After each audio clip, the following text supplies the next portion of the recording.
Welcome back to Sailing with Dr. Marco. After doing some repairs on Pooh Bear's rigging, I decided to take her out to West End, Grand Bahama, during the break between semesters.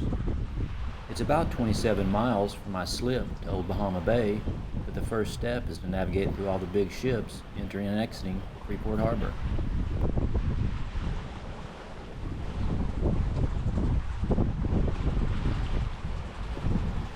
There were decent winds as I approached the harbor zone, and Pooh Bear was making pretty good speed, giving me confidence that I could safely navigate around the ships.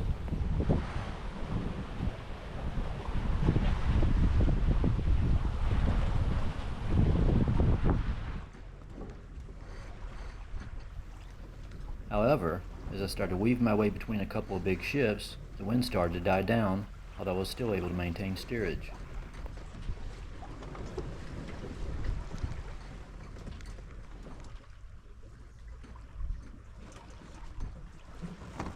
The winds continued to decrease as I slowly made my way past the harbor, although a couple of the ships got pretty close.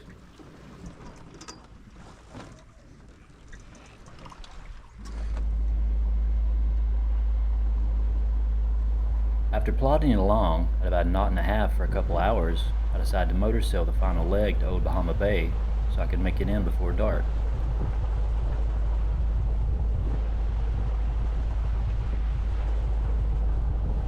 We made it in right at sunset and got checked into our slip.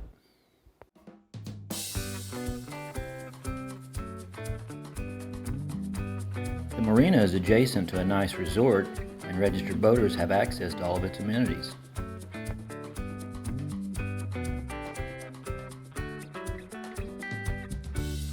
The straw bar by the beach has some good food, but the marina restaurant is even better. It's owned by my friend, Chef Patrick, and his conch chowder is the best on the island.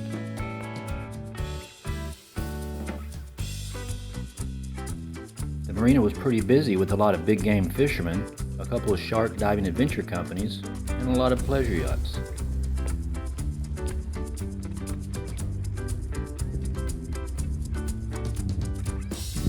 I spent 7 days at the marina, leisurely working on the boat and relaxing with my half-mate.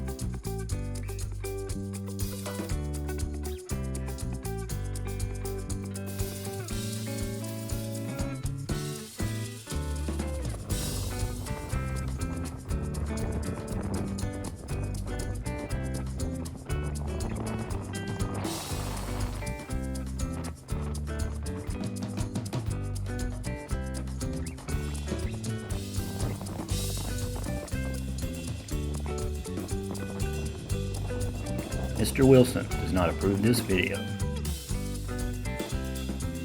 Unfortunately, it was time to get back to Freeport, but the following day's forecast looked favorable for some good sailing.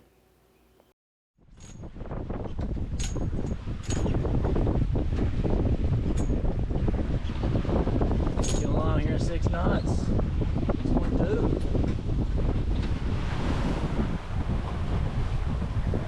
Just left Old Bahama Bay.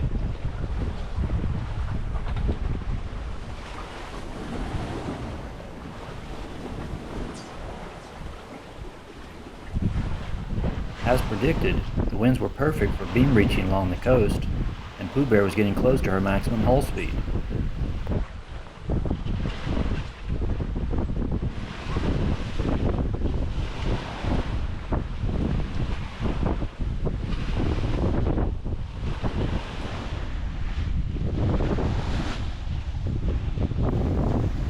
The waves were a little bigger than expected, but Pooh's heavy displacement of 20,000 pounds helps her bust through the chop.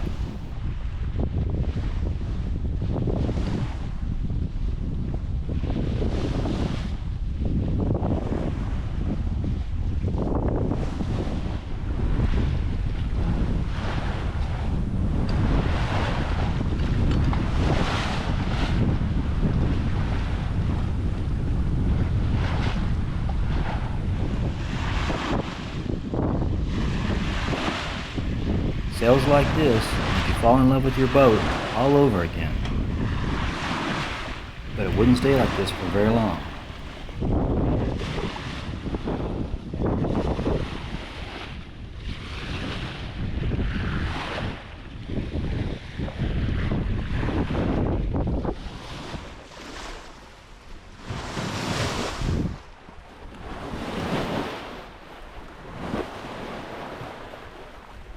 Although it's always a little risky to go out on the bowsprit when it's bouncing up and down like this, I always wear my safety harness and tether.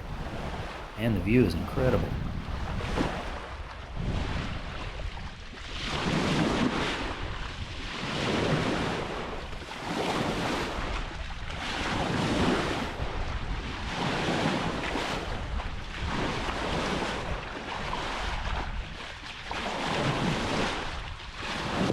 As I got closer to the harbor zone, the waves were starting to get bigger, making for much more challenging sailing conditions.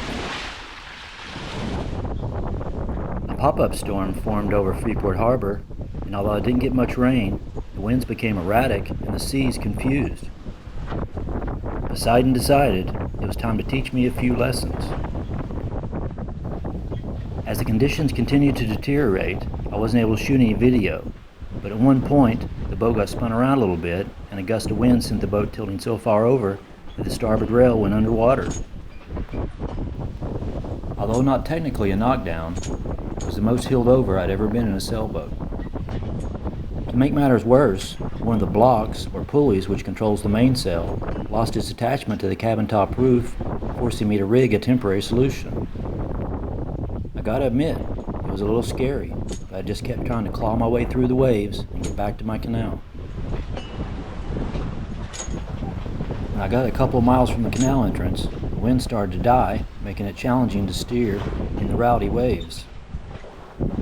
Since I still had a couple of big ships to negotiate, I ended up firing up the engine and motor sailing the rest of the way to the canal entrance. Once I had the last ship behind me and I could see the canal entrance, my stress levels began to drop, and I began reflecting upon the good and the bad decisions I'd made. Before long, I was back in the canal and was able to retrieve Wilson from the cabin. Then it was time to start preparing the boat for docking.